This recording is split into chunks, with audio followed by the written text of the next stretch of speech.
حضرت شہید اللہ فریدی رحمۃ اللہ علیہ نے فرمایا ویسے کہا جا سکتا ہے، بات یہ ہے کہ حقیقت جو ہے جسے معرفت کہتے ہیں وہ ہر میدان میں آپ اللہ تعالیٰ کے یہاں کے حقائق کو نکال سکتے ہیں۔ اس وجہ سے علم الحروف ایک میدان ہے جو حروف سے ایک حکمت اور معرفت نکالی جا سکتی ہے۔ اسی طرح انسان کا بدن ہے، ہر میدان میں اگر آپ چاہیں اور اس کے اوپر غور کریں تو معرفت حاصل ہو سکتی ہے اور بڑے حقائق نکل آتے ہیں۔ یہ تو غور کرنے کی بات ہے، یہ صحیح ہے، ضرور کسی نے فرما دیا ہوگا۔ بزرگوں نے بیان فرمایا ہے کہ پوری کائنات جو ہے اس کی پیدائش اور اس کا واپس جانا جسے مادہ کہتے ہیں وہ ایک سانس کی طرح ہے، اس وجہ سے اسے نفس رحمانی کہتے ہیں۔ سمجھو پوری کائنات کا اظہار اور پھر اس کا اخفا واپس جانا وہ ایک سانس ہے۔ ویسے بیچ میں بہت سی سانسیں ہیں، مختلف دور جو ہیں وہ بھی سانسوں کی طرح ہیں۔ ان چیزوں کے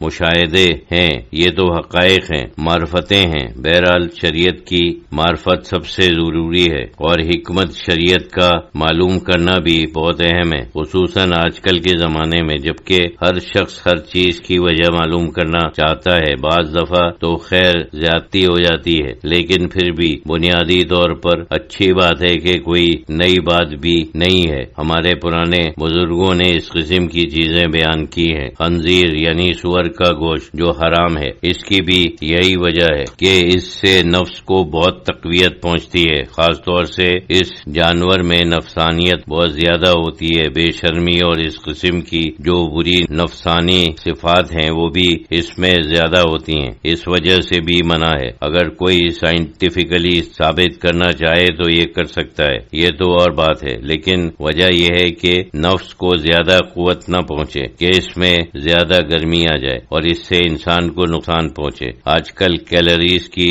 تھیوری جو ہے جس کو حرارت کہتے ہیں، اس کا بھی حرارتی کے اوپر دار و مدار ہے۔ یہ مجھے نہیں معلوم کہ کس طریقے سے وہ ناپتے ہیں، لیکن کہتے ہیں کہ گوشت میں سب سے زیادہ کیلوریز سور کے گوشت میں ہیں دوسرے جانوروں کے گوشت کے مقابلے میں۔ اس سے بھی یہ بات علمی طور پر ظاہر ہو جاتی ہے کہ جو کچھ اللہ تعالی نے مقرر فرمایا ہے اگر کوئی غور کرے تو اس کی حقیقت یہ ہے کہ اللہ تعالی جانتا ہے کہ ایک حد تک نفس کو قوت پہنچے تاکہ ہماری زندگی قائم رہے، لیکن اس حد تک نہیں کہ ہماری روحانی اور اخلاقی صفتیں یعنی قلب اور روح متاثر ہو جائیں اور نفس اس کے اوپر غالب آ جائے۔ اس وجہ سے اللہ تعالی نے اعتدال رکھا۔ اس کو قائم کرنے کے لیے شریعت مختلف احکام نافذ کرتی ہے۔ ایک صاحب نے دریافت کیا کہ بلڈ ٹرانسفیوژن کے ذریعے خاص طور پر قوت کو برقرار رکھنے کے لیے کیا جاتا ہے، ویسے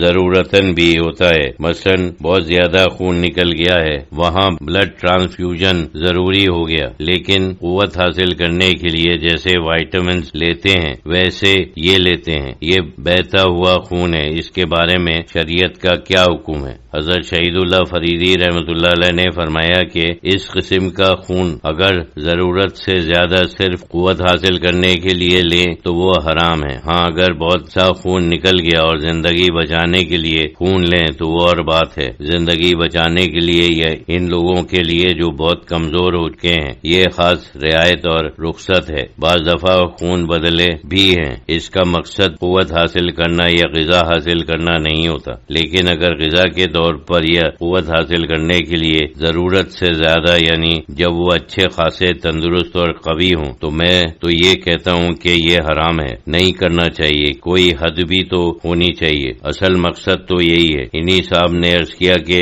تجربہ نے تو یہی بتایا کہ جن کا بلڈ ٹرانسفیوژن ہوتا ہے ان کے عادات اور اطوار پر اس کا اثر ضرور ہوتا ہے، وہ لوگ خود بھی محسوس کرتے ہیں۔ حضرت شہید اللہ فریدی رحمۃ اللہ علیہ نے فرمایا کہ ہوتے ہوں گے، لیکن میں نے کبھی اس کی بابت نہیں سنا۔ اگر ان کے عادات اور اطوار بدلتے ہیں تو کوئی تعجب کی بات نہیں ہے۔ جن لوگوں کے قلب بدلے ہیں ان کے متعلق بھی میں نے ایک تفصیلی خبر پڑھی تھی۔ پہلا شخص جس کا دل بدلا تھا اس کی بیٹی نے بیان کیا تھا کہ اس کے باپ کے عادات، اطوار، مزاج اور طبیعت بدلی ہوئی ہے، جیسا کہ ہمارے اپنے نظریات کے مطابق توقع کر سکتے تھے۔ یہ تو صرف ایک جسمانی آلہ ہے، لیکن پھر بھی اس کا کچھ تو اثر ذہن پر ہونا چاہیے۔ میرا خیال ہے کہ لوگ اکثر جو پتے کی باتیں ہیں انہیں چھپا دیتے ہیں کیونکہ انہیں اپنا کام جاری رکھنا ہوتا ہے۔ یہ بات بھی چھپائی گئی۔